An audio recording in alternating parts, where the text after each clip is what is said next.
آج ہم آپ کے لیے سندباد جہازی کے پہلے سفر کی مکمل اور تفصیلی داستان پیش کر رہے ہیں۔ یہ وہ مشہور واقعہ ہے جس نے سندباد کی زندگی ہی بدل کر رکھ دی تھی۔ پہلا سفر جس میں نے خود کو ایک مردہ وہیل مچھلی پر پایا۔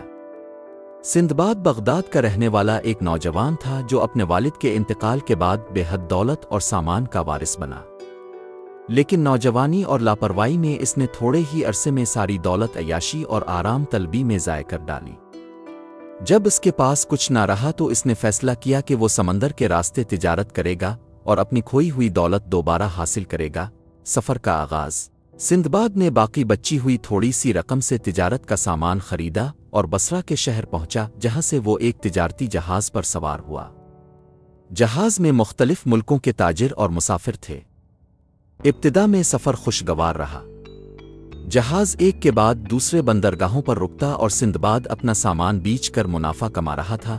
حادثے کی شروعات ایک دن جب جہاز ایک وسیع سمندر میں تیر رہا تھا، ملاحوں نے دور ایک سرسبز و شاداب جزیرہ دیکھا۔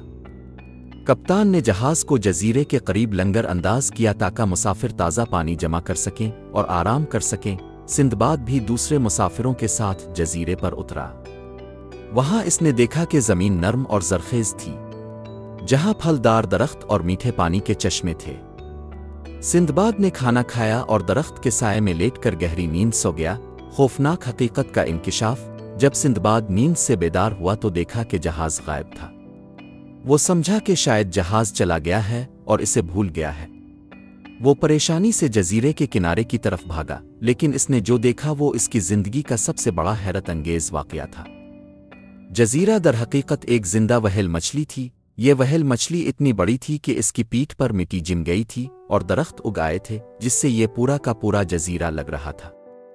جب وہیل مچھلی نے اپنی دم ہلائی تو سندباد کو سمجھ آئی کہ وہ کسی زندہ چیز پر کھڑا ہے۔ زندگی اور موت کا سوال۔ سندباد نے دیکھا کہ جہاز دور جا چکا تھا۔ وہیل مچھلی تیزی سے سمندر میں تیر رہی تھی۔ سندباد نے سوچا کہ اگر وہ وہیل مچھلی پر ہی رہا تو وہ اسے لے کر سمندر کی گہرائیوں میں چلا جائے گی، جہاں وہ ڈوب جائے گا۔ اگر اس نے چھلانگ لگائی تو بھی سمندر کی لہریں اسے نگل جائیں گی۔ ہمت کا فیصلہ۔ سندباد نے ہمت جمع کی اور اپنے آس پاس نظر دوڑائی۔ اس نے دیکھا کہ وہیل مچھلی کی پیٹھ پر بکھرے ہوئے لکڑی کے ٹکڑے پڑے ہیں، جو شاید کسی ٹوٹے ہوئے جہاز کا سامان تھے۔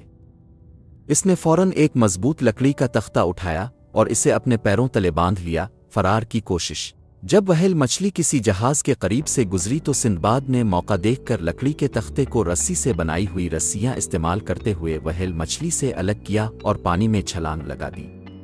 وہ تختے پر سوار ہو کر تیرتا رہا یہاں تک کہ اسے ایک چھوٹی سی کشتی نظر آئی۔ نجات کشتی در حقیقت ایک بادشاہ کے ملاحوں کی تھی جو مچھلیوں کا شکار کر رہے تھے۔ انہوں نے سندباد کو پانی سے نکالا اور بادشاہ کے سامنے پیش کیا۔ بادشاہ نے سندباد کی ہمت اور عقل سے متاثر ہو کر اسے اپنا تجارتی مشیر بنا لیا۔ واپسی کئی مہینوں تک سندباد بادشاہ کے دربار میں رہا۔ اس نے بادشاہ کی تجارت میں بہت مدد کی۔ آخرکار بادشاہ نے اسے قیمتی تحائف دے کر واپس بغداد بھیج دیا، جہاں وہ اپنی کھوئی ہوئی دولت سے کہیں زیادہ امیر ہو کر لوٹا۔